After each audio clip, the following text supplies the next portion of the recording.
en cuanto a transversalizar. Por supuesto que esa ha sido toda una discusión y todo un desafío pedagógico, el entender de que por incorporar la transversalidad, y muchos dicen, cuando empezaban a discutir la transversalización, por ejemplo, se decía, bueno, sí, todos somos responsables, pero nadie lo hace, nadie lo Ujú, cumple. Entonces, ujú. como que se dispersa y esa transversalidad a veces puede terminar siendo un enemigo, ¿no? Entonces, como hay que potenciarla, un poco como el esfuerzo de lo que estaba planteando el término de la experiencia de Manizales. Es decir, esa transversalidad, por supuesto, tiene que tener luego una cavidad práctica en la combinación de los elementos disciplinares, ¿no? O sea, en las disciplinas que se dan en lo que tiene que ver con el currículum, ¿no?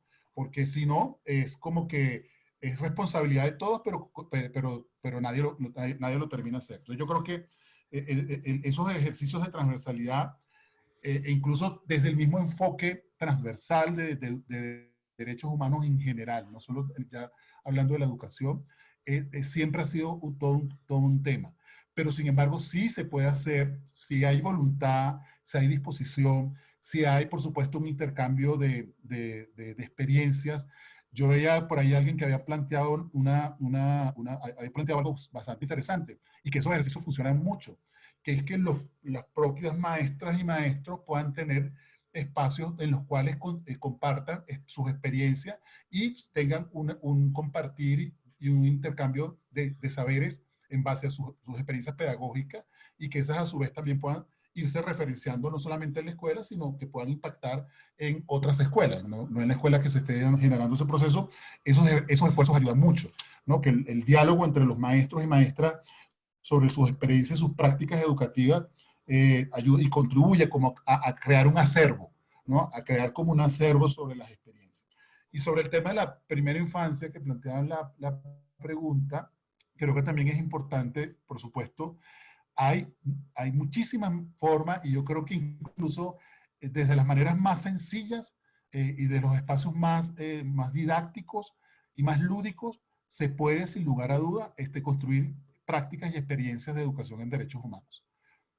Porque las niñas y los niños en primera infancia tienen la posibilidad de recrearse, resignificarse, tienen esa actitud de poder aprender y desaprender cosas porque están en una etapa de experiencias y vivencias, a diferencia tal vez cuando estemos hablando de adolescentes, que tenemos una complejidad distinta porque ya hay prácticas y conductas aprendidas, ¿no? Y entonces, a nosotros, por ejemplo, en el Instituto Interamericano de Derechos Humanos, cuando empezamos a trabajar los planes, en apoyar a algunos países sobre los planes de educación en derechos humanos, una de las preguntas que hacían los gobiernos fundamentalmente es cómo incorporan la educación en derechos humanos en los currículos, ¿no?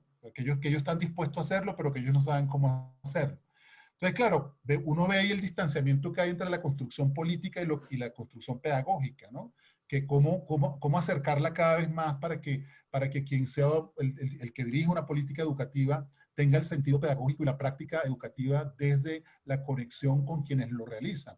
Entonces, muchas veces de eso hay un divorcio. Entonces, o hay una imposición desde arriba y entonces el docente genera cierta resistencia, considera que no, en fin, hay que crear espacios de diálogo entre quienes construyen las políticas educativas y quienes hacen el ejercicio de la práctica pedagógica educativa. Entonces, en ese sentido, nosotros lo que hicimos fue como una especie de propuesta de currículum en la cual incorporamos la educación en derechos humanos, pero por supuesto no podíamos abarcar todo el sistema educativo, era muy complicado. Entonces lo que lo identificamos fue por edades, ¿no? Entonces hicimos una malla curricular, una propuesta de malla curricular, por supuesto muy orientadora, no es que necesariamente tiene que ser así. Y eso lo hicimos hace 15 años. Hoy en día habrá que revisarlo y seguramente nos daría otra cosa. Pero lo interesante que encontramos fue que hablando por edades, relacionándolo con la primera infancia, uno puede a partir de ahí construir herramientas y metodologías para educar en y para los derechos humanos, porque las edades ayudan mucho a plantearnos. Por ejemplo, o los niños niñas y adolescentes entre los 10 y 14 años, de acuerdo a la psicología evolutiva, es cuando empiezan a reconocer al otro.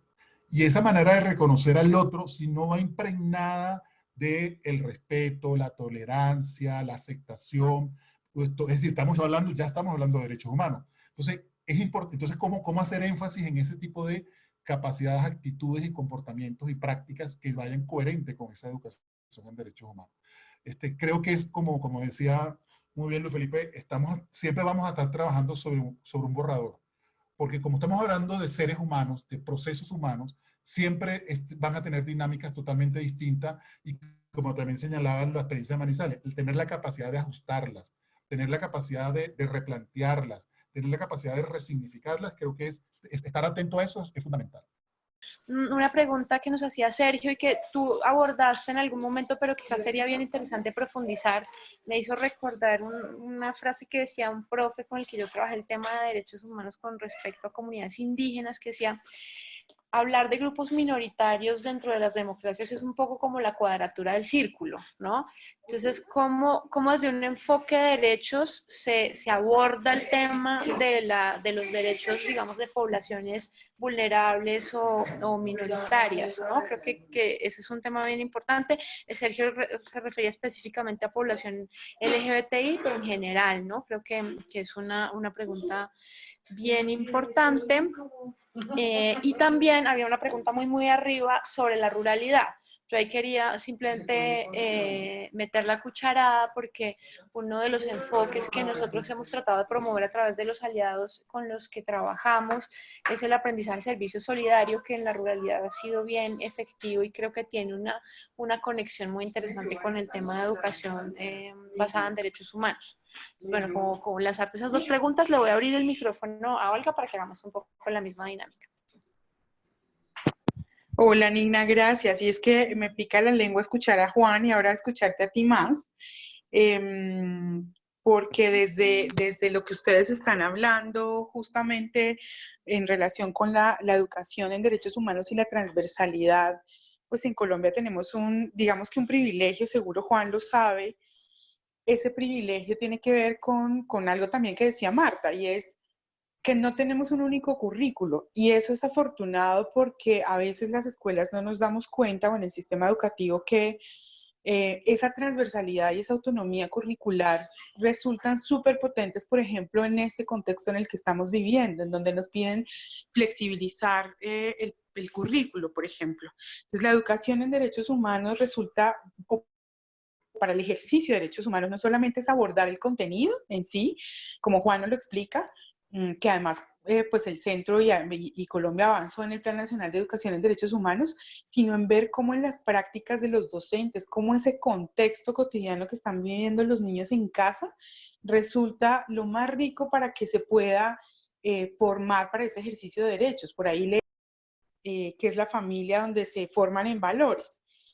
Pero esto no son valores, esto es cómo los niños y las niñas, por ejemplo, en casa o en la participación que les damos a través de las clases virtuales o cuando reciben las guías en las zonas rurales, reconocen que ellos también están siendo sujetos de derecho en tanto que pueden controvertir lo que dicen las guías, saber y aprender de lo que viven en su contexto, y eso es aprovechado, y cómo el docente también incorpora esto en la práctica. Entonces creo que por eso quería como agradecer que Juan y perdón que lo diga en estos términos, nos pique la lengua, decimos en Colombia, nos invite a pensar, nos invite a hablar, porque justamente los maestros que nos escuchan en todo el territorio y los aliados, por supuesto, tenemos cada vez que reconocer más que esa formación para el ejercicio de los derechos humanos trasciende el contenido mismo y se debe permear en cada práctica y en cada proceso que la escuela promueve, en darle participación a los niños y a las niñas, en usar el contexto,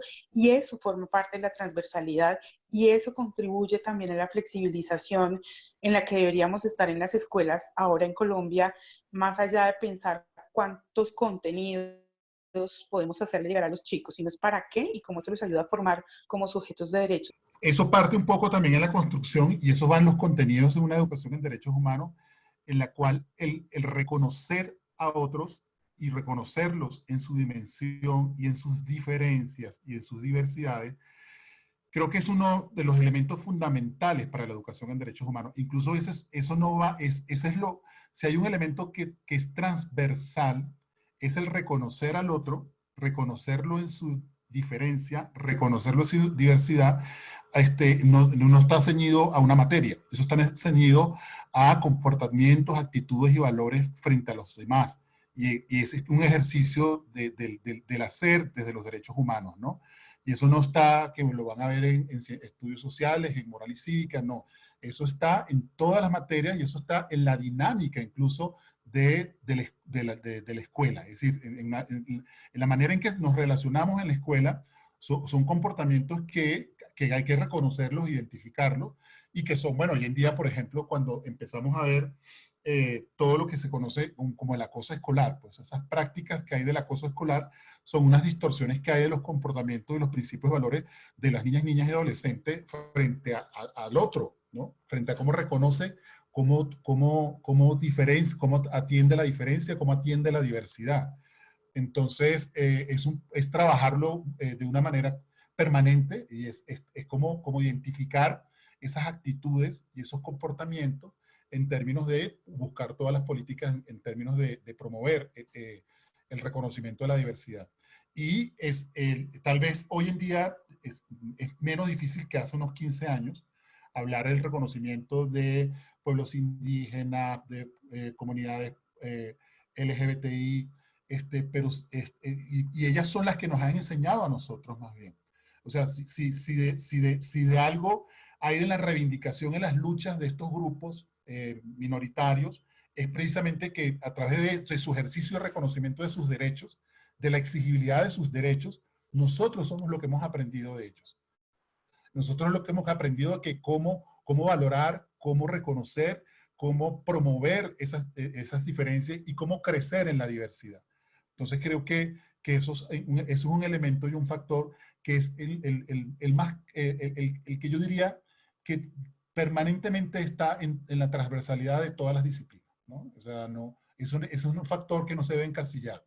O sea, el tema de reconocer al otro, de reconocer sus diferencias, de conocer la diversidad, no es un tema de humanidades ni de física, es un tema de todas y todas las disciplinas, es interdisciplinario, ¿no? Y por lo tanto, fundamentalmente se genera a través de la transversalidad.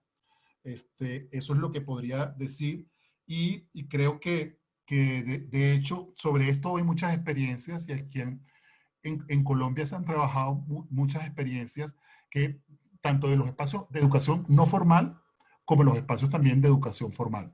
Lo importante es cómo se puede eso incorporar con la libertad que muy bien decía Olga, que tiene Colombia, que hay alguna cierta autonomía curricular de las escuelas en este sentido, que se puedan propiciar en cada una de ellas y que pueda incorporarse el reconocimiento de las diversidades, de las minorías y las diferencias, ¿no?